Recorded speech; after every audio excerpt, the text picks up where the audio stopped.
So what are you focusing on? So I run my own legal practice, Somolekae and Associates. We get your legal affairs in order. So what advice can you say to someone right now who's probably in that space? There's so much power. I knew myself, and I knew be it employment, be it business, be it I'm Shathani, I will succeed. Some of us are depressed, are tired. School wasn't great, your previous job wasn't great, and you needed to get out of it so that... Shathani Somolekae, a qualified attorney, notary public and conveyancer. She is the founder and CEO of Somolekae and Associates, also serving in different reputable organizations, a firm believer, balance, mentorship, and impact. Before we start, I have a quick favor to ask from you. If you're watching this and have not subscribed to our YouTube channel, kindly do so. It will help us grow. It will help you grow as we promise to keep bringing great guests and have beautiful conversations. I'm witness Ditshweu, and this is the Director's Journal. Shatan. Hi. Hi. How are you? I'm good. Yeah. So I want us to start with this. Every great journey starts with a defining moment.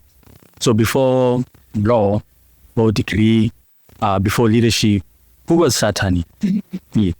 Well, thank you for the question. Can I take it back to say congratulations on your podcast? Thank you so much. This is amazing, guys. It's the attention to details blowing my mind. Thank you so much. We'll even have branded cups. So cheers to you. Oh, where's mine? Okay. I understand I'm the third guest. Yes. So this is great. Cheers to the Director's Journal. This is dope. Thank you so much. You're so welcome. Yeah. Very well deserved. So to answer your question, where does it all begin? My name is Shathani Somolekae. I am a woman. That's funny. Okay. I was born in Francistown to two parents, Ditshweu Somolekae, Somolekae. And I'm the first of two. Young sister is Dr. Somolekae. And we are a family that is spiritual-centric, love people. My parents have always taught me the importance of giving back to the community. We also value education. It's important to learn, stack, what we do. Yeah. And I'm trying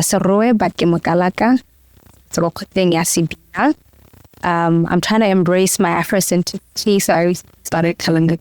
So I'm so glad to be back to the journey to speak Kalanga, because when I was a kid, I spoke Kalanga fluently.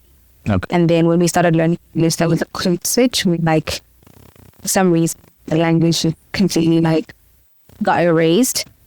So yeah, I'm on the journey back to my Afrocentricity. But to answer your question, from two parents, and I have a young sister, and yeah, we love life, and we love people, and we love God. Okay. Yeah. So you mentioned that you are currently studying the language. Yeah. Yeah. How is it? It's awesome. It's actually easier than that. It's actually easier to learn. Written Kalanga is easier than spoken Kalanga. So if you started learning it, you would actually grasp it really quickly. So I'd assume it's easier because we are reading it. That too, but it's easier than Botswana. It's easier than English. I promise you. Yeah. I'll definitely have to check it out. Try it out. Yeah. So Shathani, why do I do what I do? I do so many things. Okay, famous. Maybe we can start with law. So my mother is a lawyer, and one can argue that that's where I got my initial influence in terms of this is a possible path to explore. But in terms of, the passion for it, a lot of the people that I admired growing up were leaders. So Nelson Mandela, Barack Obama, and it always seemed like the path to the presidency or a high leadership position or a position of influence was study law. Okay. So I figured, on the path to that, on the path to impact, it seems as though the connecting dot is studying law. And I guess now that we have our current president, it's that's the key. That seems to be kind of the, the little concoction. You have to have a lot of elements together. One of them is you must study law. Yeah. So I was convinced from watching them that, you know what, I should actually pursue this. And it's great that I already had an example and a role model in that regard, being my mother. Beautiful. So I understand law is... Absolutely. Yeah. So what are you focusing on?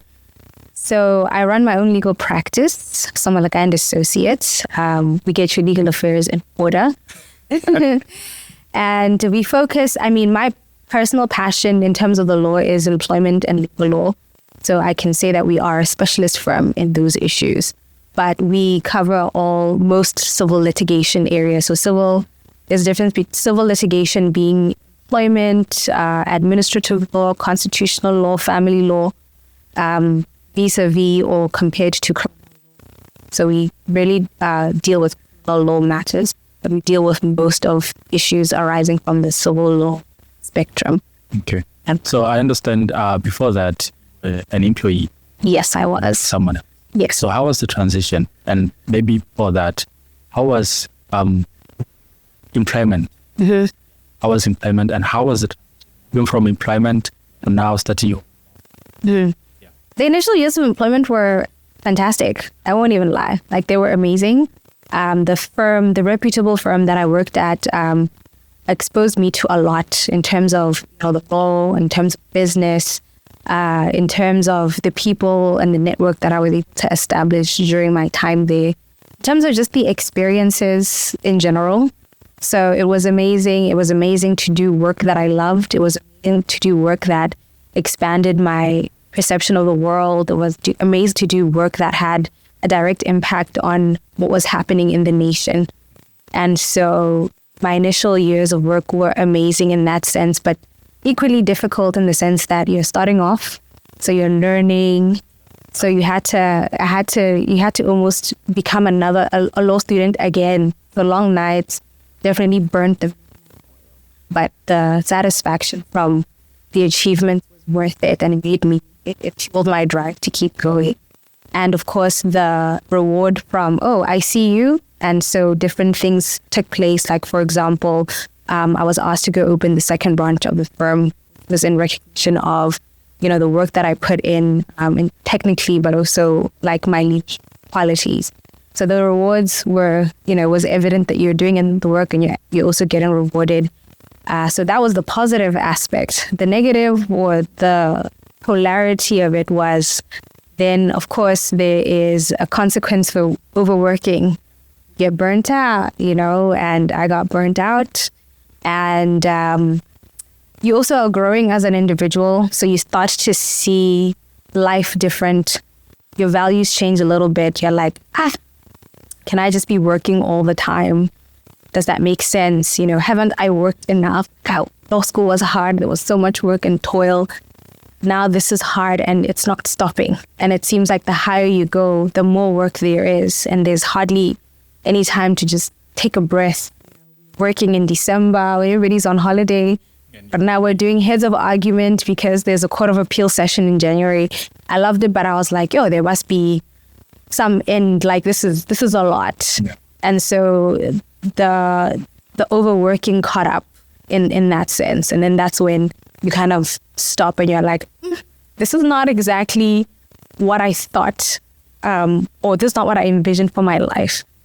And so that was the dark and light of the work experience of being an employee. All right. So is this you say on the way you had second thought about what you're going to do? I just had second thoughts about the design of it. Okay. You get to a point where you're like, this is nice. We're getting a lot of work, but we don't have to always accept it, right? Yeah. Can we just... and I know even now the attorneys watching me would just be like, are you serious? Why would you turn down work? I'm like, because I'm tired. Yeah. Because I'm a woman and I just function different. And so this just going on and on and on, it has consequences to my health, to my ability to enjoy life, the texture of it. So there's a point where I was like, no, this was not the dream. Like, I saw it different in my mind. I thought I could go on a holiday and just be on a holiday, but you're going on holiday and you're still in your mind thinking about that case, that client. When you get back, what you need to write, how you're going to draft it when you get to court. And you're like, so I honestly just thought at some point it gets better. You know, like in school, you start off, it's a little bit hard. And then there's a point where you're smooth sailing. There was no smooth, good or the higher you go, there's no smooth sailing. The pressure piles more, there's more work. And when you're in an environment where you are not going to say no to work, and because you're a senior associate, the expectation is that you meet the targets. For me, it was like, I'm a bill. So would you ever say no to white people because you're tired? Right now? Yes, absolutely. So what about the target? So I think it's about like how you design your life and what you prioritize, you know, different strokes for different folks. I don't even judge it. I'm just saying for me personally, I also believe like when you're tired, you also compromise the quality that you can deliver to the client. And so obviously right now I run my own firm. I have employees. So it's a bit different. Maybe I may not do it, but my employee might be able to assist. So I'm not going to say no altogether. But the thing about being an employee is that you don't necessarily have that leverage, right? You can only say no to so much, and to a point where it now jeopardizes your ability to do well at work, or, you know, even just your space there. You just don't have that liberty. It's the dark and light of employment, right? Like you get your salary every month, regardless of whether the firm makes money or not. But it also means that when there's work, you can't just say no. Yeah. You know, you just do what you're supposed to do. Yeah. Yeah. On the transition, now you own a law firm. So how is it? Right now, it's great. Right now is amazing.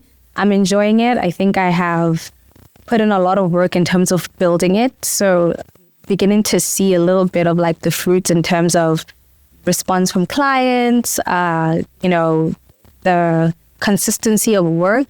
So it's feeling like, you know, the baby has grown a little bit. So I guess just patting myself on the back and just showing gratitude to God to be like, wow, thank you, because I know that it could be different. So right now it's good. Did it start off that way? No. Yeah. Yeah. So the one is what? The third year now? Third year. It'll be third year in August. Actually, we're in August. Oh my gosh. Congratulations. Thank you. Yeah. Okay. Third year. Yeah. So I want to understand something with law. So you're always going to court and attending to cases and all that. So what's one habit that you adopted or that you adopt every time when you prepare for court? Read the law. Read the law. Yeah. Yeah. I think that's one even which I share with my mentees, because there's a logic and a way that you need to approach things. And sometimes people do it the other way around. It's like you come to me with an issue, and because maybe I'm emotional, you're emotional, it's you think from the emotion, and then you try find a law that supports the emotion. Whereas it's the other way around. You should actually always be constantly trying to appreciate what the law is, and then process issues from the understanding of what the legal position is. So at Somolekae and Associates, we're passionate about raising legal consciousness, which obviously means that you invest a lot of time and energy in appreciating what the law is, what the developments are. So right now, as we all might know, it's the Employment and Labor Relations Bill that's passed. And so we've actually been proactive and invited a number of our clients for a leadership briefing to appreciate what Malao gain. See, and so that's different from a businessman who wants to tell me how he wants to treat his employees, how he wants to create the design of his workplace. That design obviously has to comply with Malao. So before court, before, advising a client, before anything really, I think a lawyer's fundamental job is to understand what the law is. Okay. Yeah. So do you sometimes out of do pro bono? Absolutely. I do a lot of pro bono work. Okay. Yeah. Okay. Why do you do that? Is it because maybe a particular situation at that time forces you to, or it speaks to you, like back on who you are, so that you can be able maybe to assist? Different considerations, but mostly that there's sometimes people just don't have the financial means for legal representation. And if I have the capacity, I don't see any reason not to assist in that regard. They give people different gifts in life, and sometimes I can't give you money, but I can help you with your case so that you can get the money. Okay. You get what I mean? So it's just giving a gift in terms of something that I have. Okay. Oh, that's good. So, is there anything that you would want to do in the country in relation to the economic development of Botswana? Right? That's a deep question. I think, you see, in terms of where we are as a nation, over the years, I personally always thought the issue was, lack of technical skills or no money or no this. But over the years, I've just come to a realization that the most fundamental thing that we're missing is identity, like a sense of who we are. Yeah. And I think that when that's compromised or when that's non-existent, there's not much you can do, Like, I move through the world with a certain confidence because of who I am. Like that question you asked at the beginning, who are you, come from? And there's a way that we do things called Somolekae, where, that's just who I am, right? Because of the experiences that shaped me, because of the things that my family, my friends, and different people, said to me. It's like, you don't have any choice but to succeed. You are a leader. A lot of these things aren't sometimes just imagined things in my mind. They're also as a result of my environment. And so I think more Botswana, a lot of us just don't have our identity intact. And for me, in terms of what my contribution would be, just trying to help us all redefine what that identity is.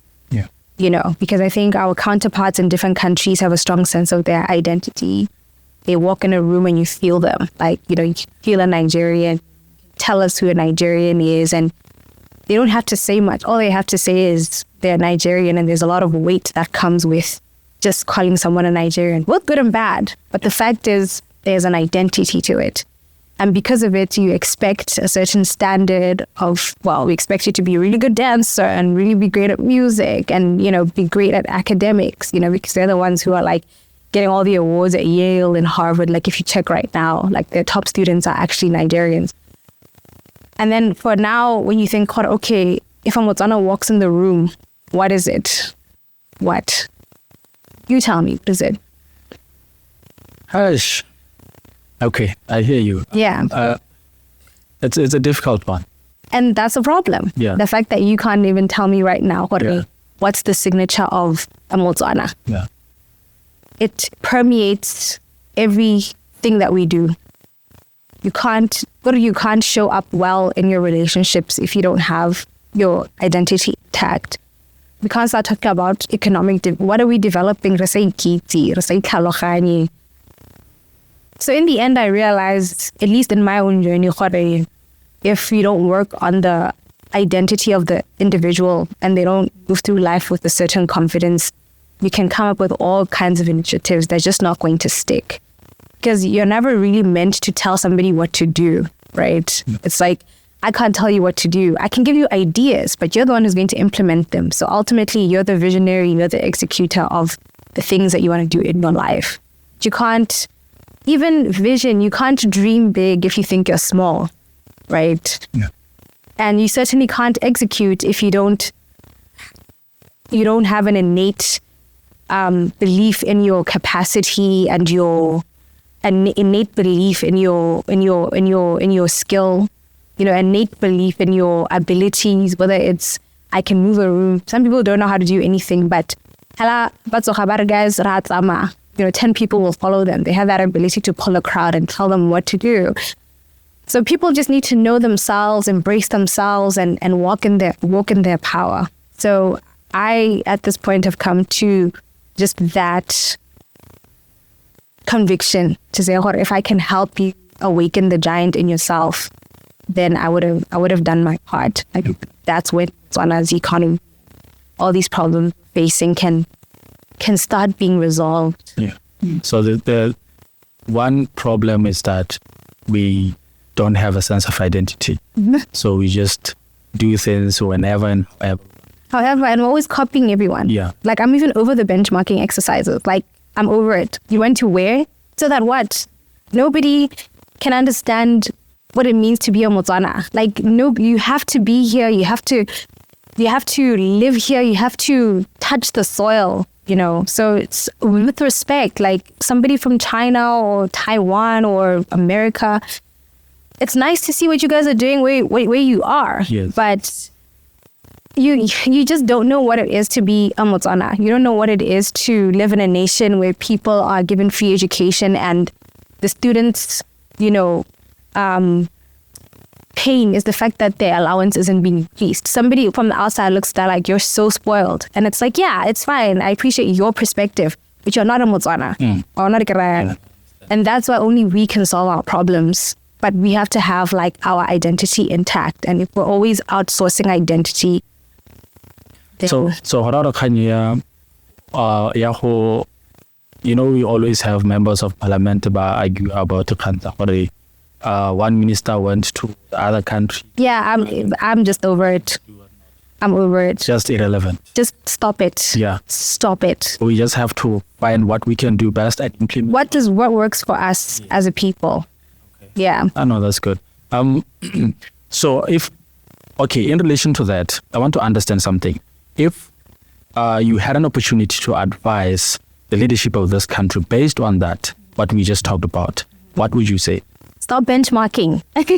Just stop it. Like, because even the ideas that people are bringing, somebody will show you a picture of like Singapore and be like, oh my gosh, like look at Singapore. I'm like, yeah, but the thing is, the people from Singapore don't have our experience. It's just different. You get what I mean? Yeah. And so it just strips us of so much power because we're constantly looking for ideas elsewhere and we're constantly welcoming people inside. Like, oh, come in and show us. And I'm like, but we have so much to show because there's so much about Botswana's story that's so rich and that's so different. And at a point, we were the example, you know? And so it's like, we can't move from that place of power to now like, oh, we fundamentally don't even know who we are, that almost everything has to be outsourced. And I feel like we're wasting a lot of money on that. Absolutely. Bringing in people from outside to teach us what we can do. Exactly. Yeah. Because it takes so many years to, I mean, you're in business. Yes. So imagine how long it takes to ideate a concept. You know, you're only ever the best person to implement it because you started from the beginning, you did the trial and error. And then so imagine somebody comes with a different concept and says, Bira. You have to go back 5 years to when the concept started for you to actually, first, let me appreciate how this works. Yeah. And then how do I integrate it into my own system so that it works with other systems? We're always playing catch up. And if you are always playing catch up, I don't think you'll ever catch up. Yeah. I think you only win when you are the innovator. And so we understand how we got here. We understand, we even understand our own idea of what the people deserve. Some governments don't think that people deserve a free education or deserve a free health or should just be applying and get land. That's a wild revolutionary concept. If people appreciate Khorakana, there are governments where they don't think that's something that just somebody needs to be born, they should get. So you can't go to somebody who doesn't even have that appreciation of what the average citizen is entitled to and say, help me, like, you know, build my country. Yeah. It just creates a lot of distortion. So my advice would just be like, hold up. Let's just stop all of this benchmarking. Let's go within. Go to church. I don't think I can Botswana. Whatever is Botswana. Do that. And we'll find the answers. That's where the answers are. Okay. That's what I genuinely believe. Yes.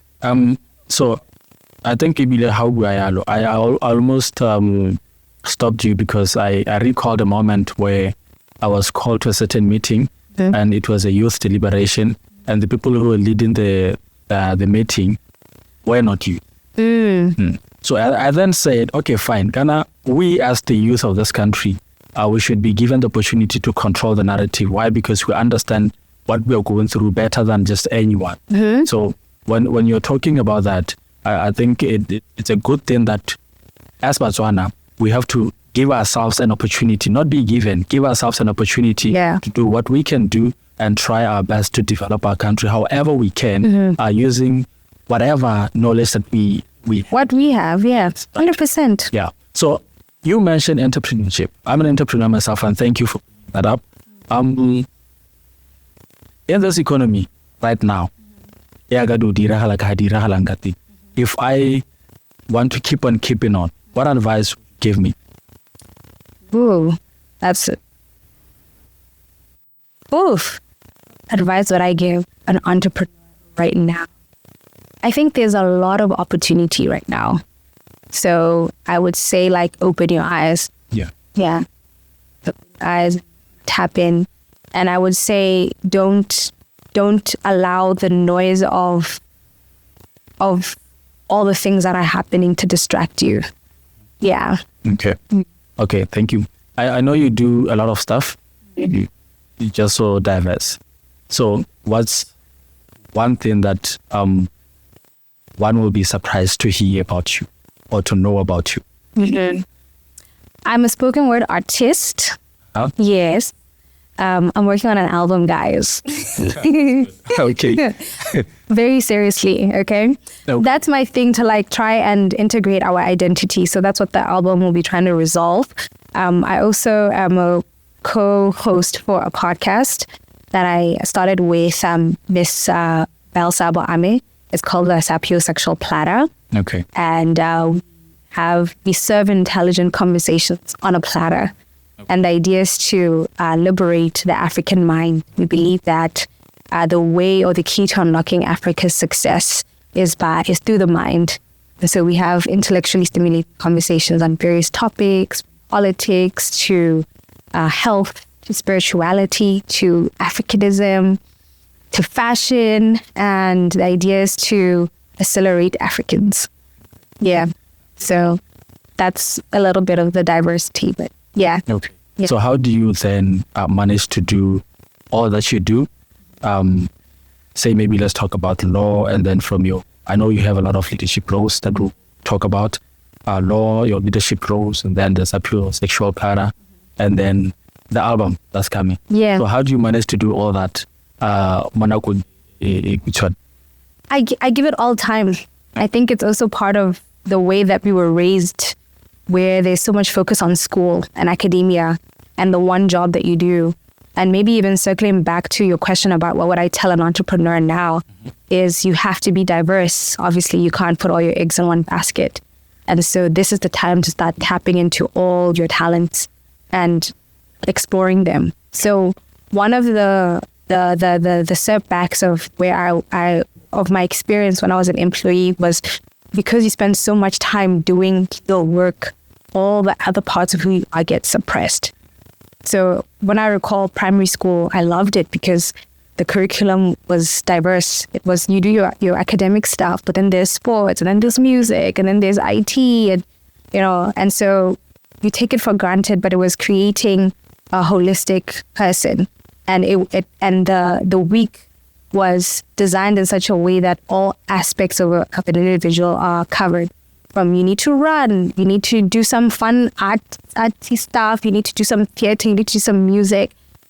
And so over time we lose that. You get into high school and people think they're too cool for sports, and then by the time you get to varsity, I don't know, you're convincing people you have to run a little bit. Yeah. And then when you get to work, now you must be really obsessed with work. And that's kind of like the archetype for lawyers. They're just people in suits, nerds, they do nothing else but the law. Yeah. And so, I got to a point where I was like, when I was young, I used to sing and I used to do this and I used to do that, and I don't do that anymore. And I think, a depression of sorts, because depression can also come from that. Sometimes depression comes from suppression, like suppressing aspects of who you are. So one of my goals, even when I started my own firm, was I wanted to design a life that allowed me to express all those aspects of who I am and being very deliberate about them. It's not easy because the habit if you're used to, I go to work Monday to Friday and I work on the weekend, doing work. To unlearn that takes some time. So I have to admit that it's taken time. Where the first year and a half of the firm, I would make a decision like, I'm going to do this. But at the end of the day, like, I found that my day was filled with this legal work. And then there was a day where I was like, you have to decide. And so right now my schedule is designed in such a way that it caters to that. So there's a day for shooting, there's a day to read, to infuse myself in like art. So that's what I do. I just design a life that caters to all of those things and says these are important. They may not be financially rewarding at the moment, but I know that one day they will, because it's like if I had to invest 5 years of my life in law to become who I am today, then I can't take a shortcut with podcasting. I can't take a shortcut with music. I can't, like, the same investment that got me to the Shathani Somolekae and Associates that people know as an attorney is the same investment I'm going to have to make in making the other aspects come to life. Yes. Yeah. So you mentioned our early days at primary school, growing up to university. But do you think, I just wanted to go back a little bit. Do you think during that process from primary school to junior school to senior school, tertiary school, do you think during that process, that's the time we lose our sense of identity? Absolutely. Yeah, 100%. Yeah. We lose it, it's compromised, our confidence is reduced, I mean, first of all, there's people who progressed to like from 1 who haven't done well in Sanat 7. Yes. So already you're sitting in a class with a witness, with a Shathani, and we're like A students, and then there's that kid who's like a C or D student. Already, there's a mismatch and an imbalance that's created. And then it does something to their confidence, right? And then we get to Form 4, Form 5, pure science, double science. Why am I still doing science? I've always known I wanted to be a lawyer. I was over it. Personally, I was like, I was in a pure science class, but I actually registered for double science because I'm like, I will not do this. I know I want to be a lawyer. I don't know why I'm learning chlorophyll and whatever. I knew way back. I knew, but I had a discomfort with I'm spending so much time investing in something and that I'm not going to really do, and not investing in the things that I do love, like, the literature. In my ideal situation, I would have studied history, literature, just all the, you know what I mean? Everything that leads you to law. Leads me to law, And so a lot of the way the system is designed obviously doesn't cater for the individual. There's some that are good with their hands. So I'd be like, just do D&T all day. Like, you know what I mean? So I think a lot of our identity gets lost in that. Now, social media. Yeah. And then, of course, there's a strong emphasis on international role models, and I mean, I guess I am a victim, or I don't know if it's a victim or a product. I mean, I don't discount like international role models, but I think back, I'm like, wow, it's so sad that like I didn't have a lot of local, like the way that I put Barack Obama, Nelson Mandela, and I have their books, Martin Luther King, like I have his speeches and I used to read them out. And so then you're kind of taught to be very outward looking. Every time something happens, it's like, Botswana is behind. I remember I had like an uncle who I had a very strong word with him. Every time he comes to Botswana, he just talks about how everything is so bad, but it's bad relative to where you come from, where you're living, but you can't compare. So we have that mindset where like everything is like international standards, you must meet international standards. So by the time you're in Form 5 of I remember in assembly, if you fail Form 5, that's the end of your life. I'm like, why would you say that? Like, guys. And then you get to varsity and then from and I 2.5. Like, by the time you're done, like, how can you, it's a miracle so that some of us come out of that and succeed, because it's very chaotic and there's no real like vision or strategy. I just think at this point, like just being very honest, but like also respectful to be like, it worked at a time, but it just hasn't evolved to meet where where we need to be right now, especially because a lot of our family structure as well is compromised. So a lot of people are actually being raised koskolong, and so, yeah, I don't want to be depressing. That's a very critical time that if we decided to pay attention to, it would be a game changer for Botswana. So we just need to come in different. Right? We just need to come in different. Absolutely. I'm using that line because I have a book titled Coming in Different. Nice. But yeah, we'll talk about it some other time. Super dope. Well done. Thank you so much. So I wanted us to, because of what you do now, do you ever come across people who are intimidated by you? Intimidated by me? I don't know. But you said mad. I mean, I just think that's what comes with being a lawyer. Like there's a natural intimidation and there's something that I just accept. I long accepted it. I remember even when I used to just be like, I'm a law student and already like the room would change and stuff. So I just think there is an energy about, the profession that creates a certain impression. Yeah. I would say respect more than intimidation. I think there's respect. Okay. And that's fair. That's okay. All right. Yeah. So I'm going to go personal a little bit. You're always busy doing law, podcasting, writing this and that, your artistic moments and whatnot. Mm-hmm. I know most successful ladies, young ladies, have a difficulty when it comes to romantic relations. Mm-hmm. So how is that working out for you? You know what? My theory or philosophy is not to talk about relationships. And if I'm to talk about a relationship, it would be if I'm married. Okay. So that's anybody that I feel it would be worth mentioning, or any experience that I feel would be worth. Shathani went on a podcast and started talking. I'm like, if you haven't put a ring on my finger, I'm not talking about you. Okay? Okay. So the answer to that is I'm not married. Okay. Yeah. So hella. No problem. So emotional intelligence application. So winning cases. Maybe we can start with losing case. How do you take that? The young me wasn't great. I would cry. I would read the judgment over and over. I would ruminate on the results and the court experience and how wrong the judge was. Like you're in your ego a little bit. Like how could that have happened? Right now I'm very accepting, and in fact, to be honest, if a good lawyer knows that you are not going to win all the cases, that's not what you tell your clients anyway. You don't tell them, we're going to win the case. Yeah. You advise in terms of what you think the prospects are, but you also always prepare them for either outcome. Yeah. And so right now, at the point when we receive an outcome, the client is prepared for a positive outcome. The client is prepared for an unfavorable outcome. And so am I.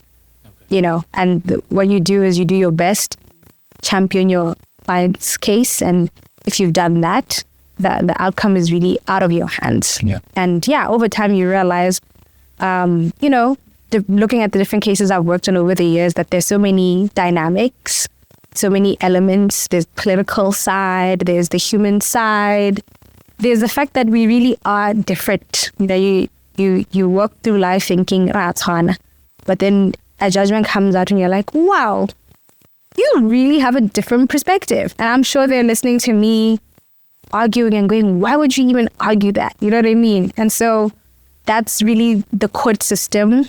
It's people with a very strong philosophy and, the guts to fight for it and the guts to put money in it to champion their cause. Doesn't mean everybody is going to agree with your perspective. No. So there's never really a loss. It's always, did we champion our cause? Did we voice ourselves? Did we share our perspective? And did we fight for what we believe is right? That's it. That's the win, actually. Okay. If you do that, then that's good. If you haven't, then the loss is when you haven't played your part as an attorney. But at this point, I don't think any case is a loss. Okay. At this point, whatever the outcome, I did my best and as long as you played your part. Beautiful. Art. You deal with a lot of sensitive matters, but is there any client story that maybe stayed with you that you always reflect on, and maybe element of pity or pity? No, I don't. I mean, I work on a lot of employment and labor disputes. I think I've just matured emotionally over the years. So now I even know that, cases that have like a spiritual element to them, where you realize that sometimes it was bigger than you. Yeah. You know what I mean? And spirit had like a plan for that person. And that is why everything kind of panned out the way that it did. And so I can't readily think of any case right now that will move me to tears. I actually don't. I can't think of any.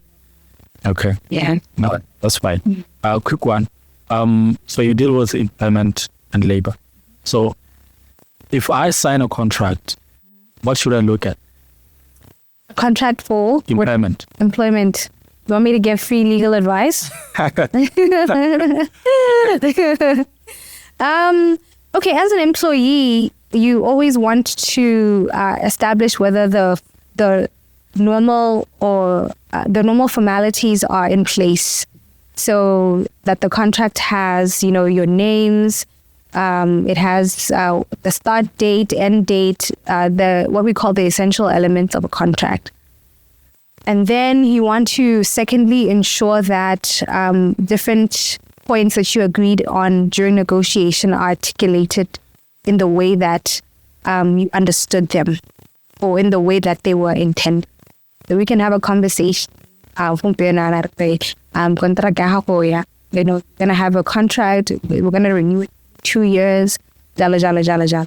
Then the employer gives you a draft, and then the draft says renewal will be at the sole discretion of the employer.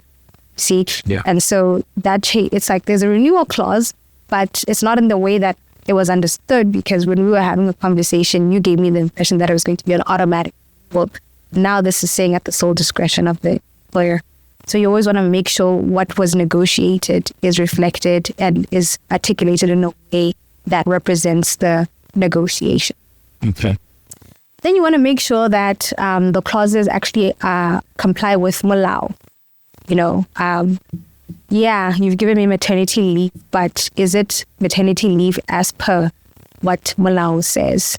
If Molao says I'm entitled to 3 weeks of maternity leave, but this is giving me 2, why is that the case? So you always want to establish what are the basic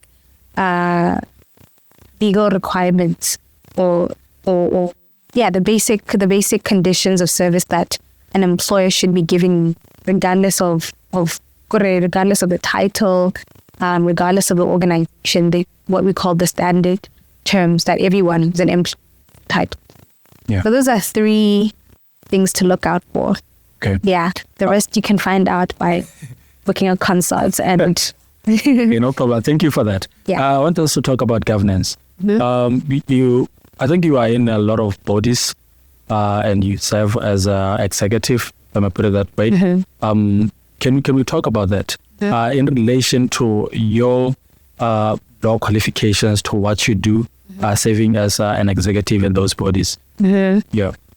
Okay, so I'm the chairperson of the Mother Law Mentorship Trust.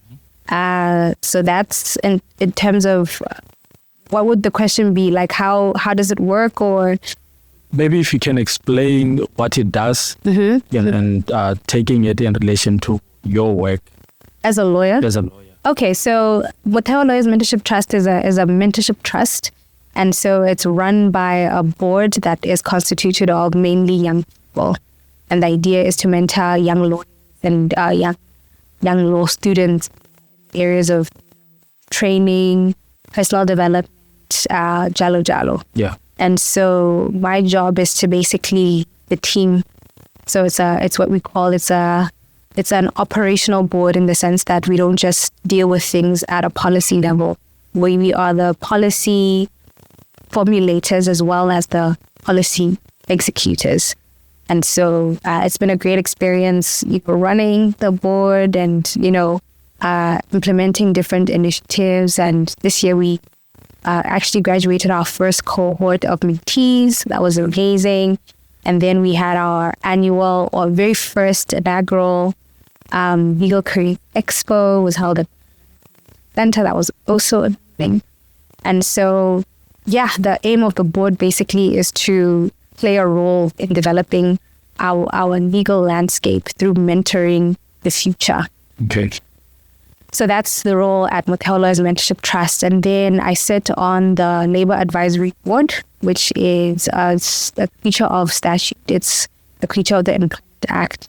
And I'm the deputy chair of that board. And the goal of the board is to basically advise the Minister of Home Affairs on employment-related issues, from legislation that they're contemplating to we appoint mediators, arbitrators. So it's quite a scope, but basically we deal with Botswana. And then so then I sit on the Botswana Football Association Elections Appeal Committee. It's actually not a lot of work, but it's fun work, at least for me. Fun, serious work. So we deal with appeals coming from elections, the BFA, as and when they arise. So I think last year there was elections. And so, the people who are disgruntled lodge their appeals, and we hear their appeals and we write judgments. So the board doesn't actually convene often. It convenes as and when there is an election, as and when dispute that arises from that. So it was a nice one because I got to put on a different hat. As an attorney, I'm always sitting on the other side and advocating for others. So with this one, I got to be a judge, as it were. So it was a mind-opening experience just to be like, oh, okay, this is what judges go through. Where somebody's saying something and you're on their side, and then the other person presents their point, and you're like, and then you go home and you're like, oh my gosh. I was like, wow, okay. It gave me a different respect for judicial officers. But yeah. Okay. I think the first one, I am interested in being a lawyer. I want to be mentored in that aspect. So what are the procedures and how do I get to be part of the program? Mother Law Mentorship Trust, we float applications every now and then. This year we actually haven't floated our applications, so you can be on the lookout for them very soon. We will be inviting the next cohort, the 2025-2026 cohort. So you apply, if you meet the criteria, it's assessed, and you make the cut. Yeah. But there's other ways that you can get involved. We also have a wide set of volunteers. So if you want to volunteer, you can join in as a mentor if you believe you have something of value to add. You can join as a sponsor because a lot of the work that we do requires financial assistance. And so if you'd like to help our cause in that regard, you can join. We also have friends of Mother. So these are people who aren't necessarily volunteers or mentors, but they're always around. So at Mother, we believe that it takes a village. So we try to create kind of like the Botswana village setting. I'm the chief, and just think about a village and its variety of different people that add to the quality of the village life. So we also have friends who are they decorate, they'll come in and, join us for some activity, encourage others, challenge out. So it's just quite a vibrant, robust village that's upcoming. So this is you basically giving back to the Absolutely, yes. About that. Yeah.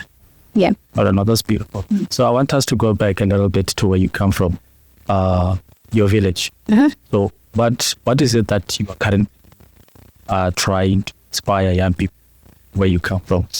Oh, that's a good question. So I come from Soroya, but we don't go there often. So in terms of what I would consider to be my village, that would be Muchudi.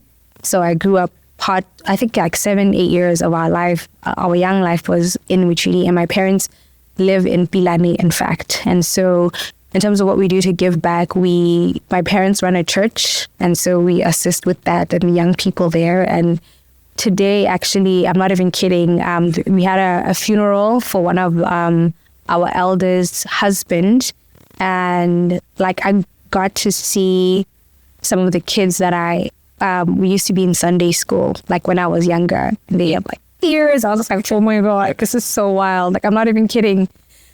So yeah, I give back through supporting my family, my dad, my parents in that work that they do. What does it mean to you?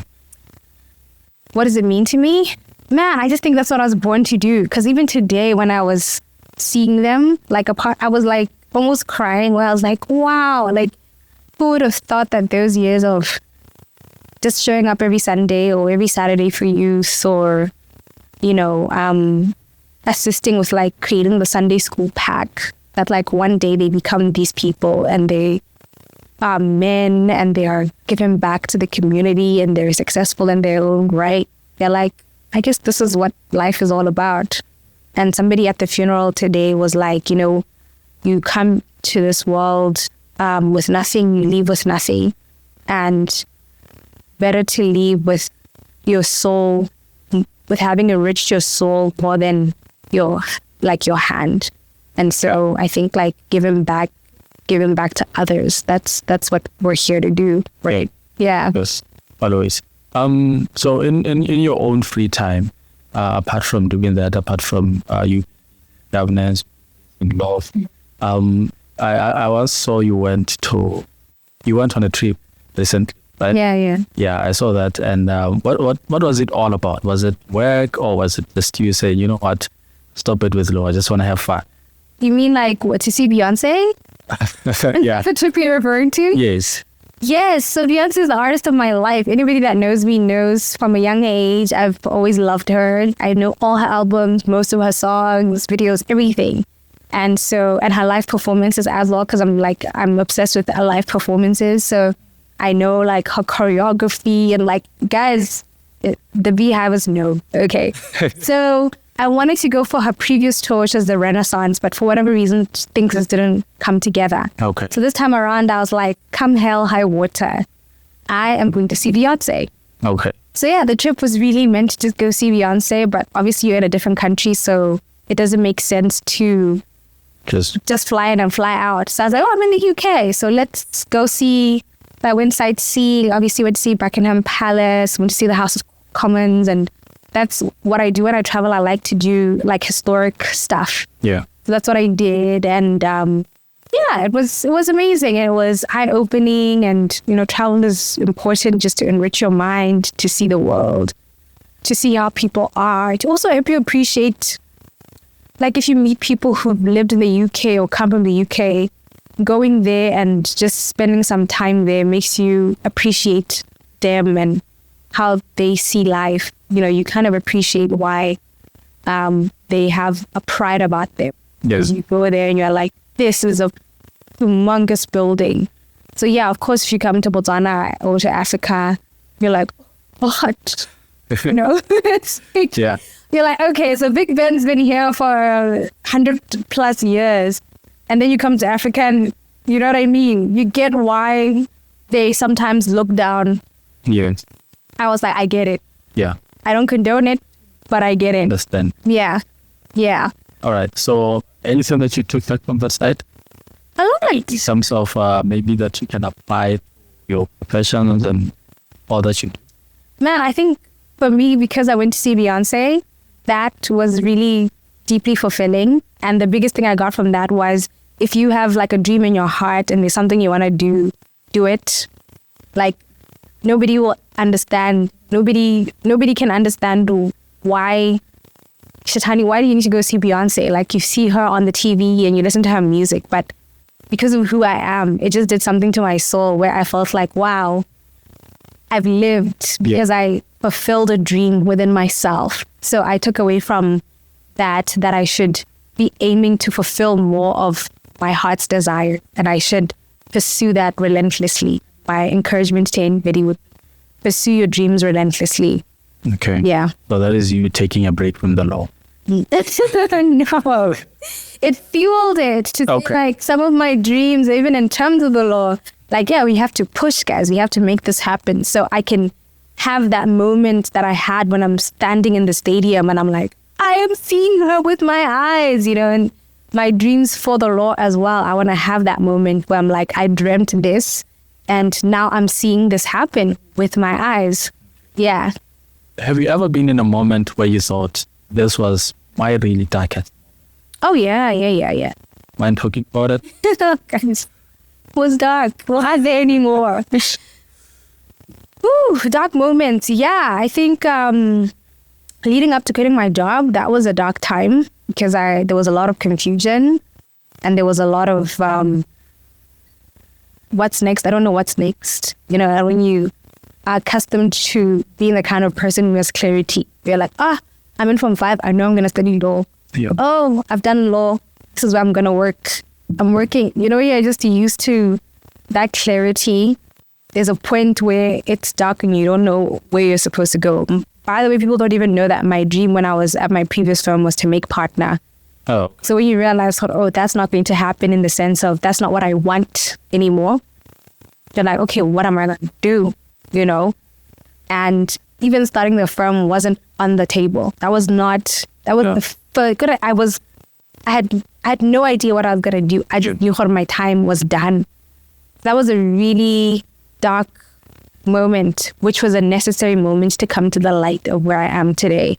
So I can imagine a lot of people who are undecided about what they want to do. Yeah. And to be like, yeah, that's life trying to communicate something to you. And I realized that a lot of people then ignore that and then end up staying in situations, relationships, workplaces where we're dealing, but we still keep pushing. Yeah. It's bound to get darker and darker. But that's a dark moment that I can think about where, yeah.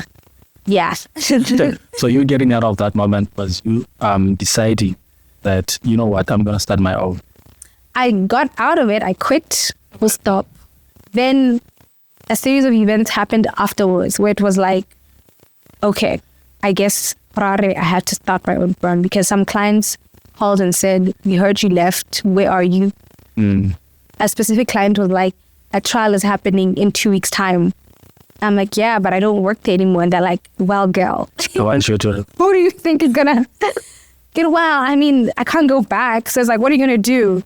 Start a firm. Yeah. And then everything kind of followed from there. So it's been a very organic growth in the sense of I didn't have a vision board of Somolekae and Associates. So even coming up with the name, there was like a WhatsApp group that I sent to my family and they all kind of like, should you call it Somolekae and Associates? Should you call it Somolekae Law? Should you call it Somolekae Consultants? Like, you know what I mean? Yeah. Yeah. So that's kind of how it started. Financing from my benefits or like terminal benefits that I got from when I was at my previous job. And then from the funds received from work done as we move forward. Okay. Yeah. So,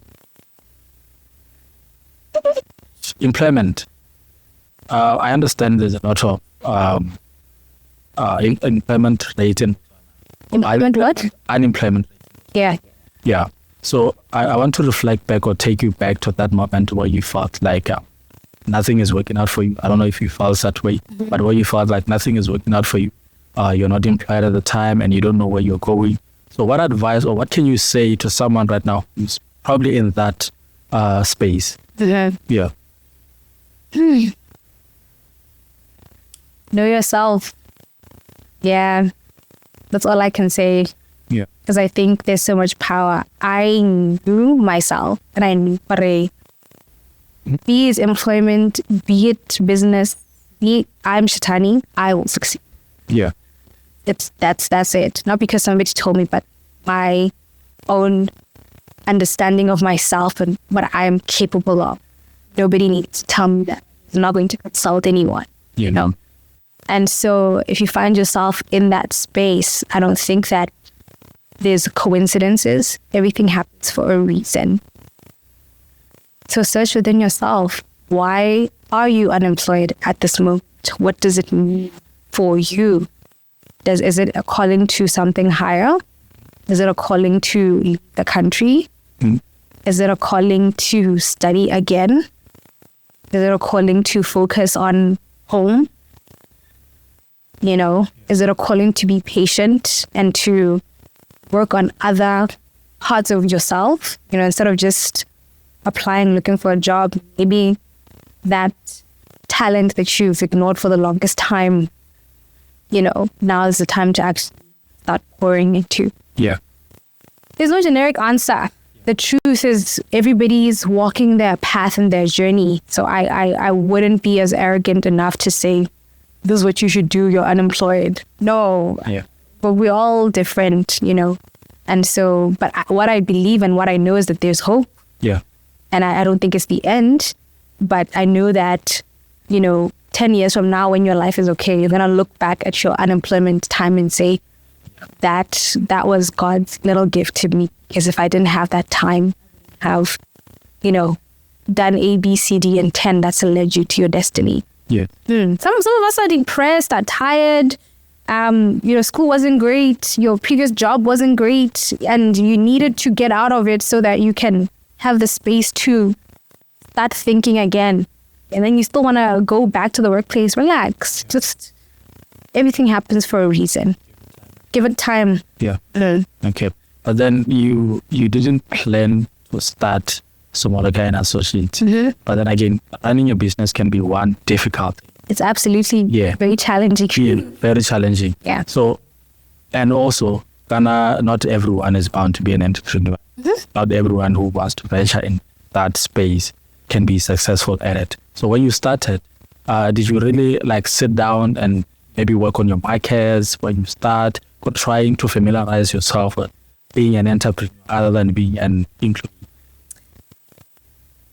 The thing about a law or working at a law firm is that you are an employee, but almost not really, right? So you're an attorney, so you have control over many things. The file, your interaction with the client, going to court to do the work, ultimately billing. That's private practice in a nutshell. Yeah. So once you've done that, then most of what you do, what I do right now is exactly what I used to do at my previous firm, plus the admin of now you must make sure that you get your taxes done, just make sure your bookkeeping is on track, and, you must do the marketing, which you are also already doing in your own way. Yes. But now it's at a broader level with a bigger vision. So I think the advantage of where I worked, being a reputable firm that, where I even had the opportunity to be in a leadership position, specifically running another branch of the firm, I already had the muscle and the basic understanding of when I'm missing listen, so this is what should be happening. So it wasn't like darkness, like I'm starting from square one.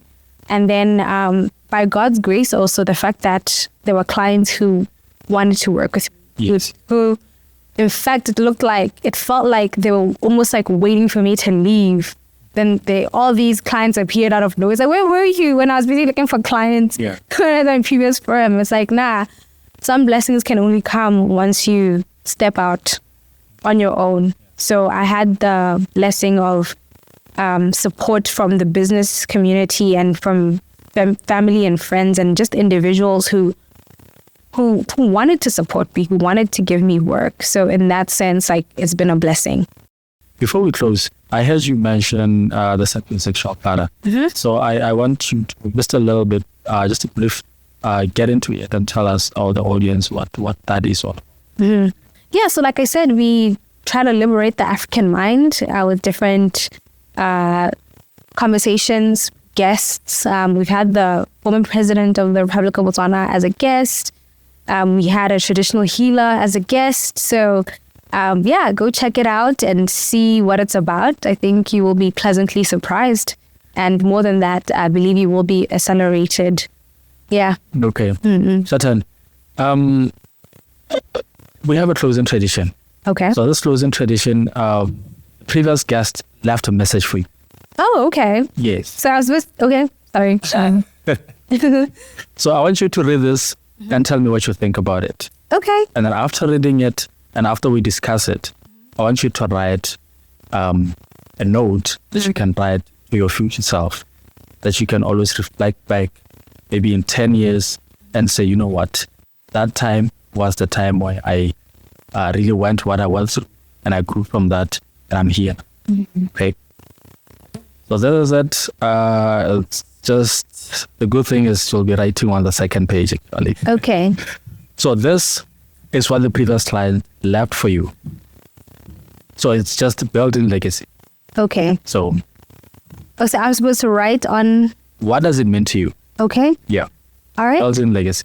Okay. Yeah. Ooh, all right. Teach us to number our days that we may gain a heart of wisdom. For me, legacy is about who we become, and that can only be accomplished through the lens of appreciating the brevity of life. The sooner you realize how quickly it all passes by, the sooner you'll begin to build your legacy. You know. Yeah. No. So this is your page. This one? Uh-huh. So now there's the line that you write to things. Any one line, sentence. Okay. Yeah, just anything. All right. Yeah.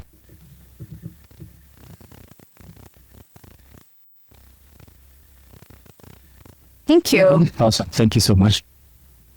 Is there any last line that you'd like to say in reference to what we've been talking about?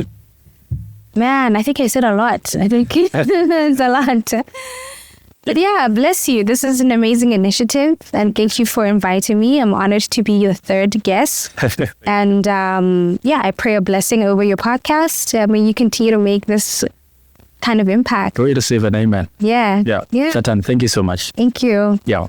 All right. Yeah. Folks, if you are watching us again and have not subscribed to our YouTube channel, kindly do so. There's a beautiful podcast and we'll keep on bringing beautiful guests so that we have this insightful conversation. Until we meet next time, we're out.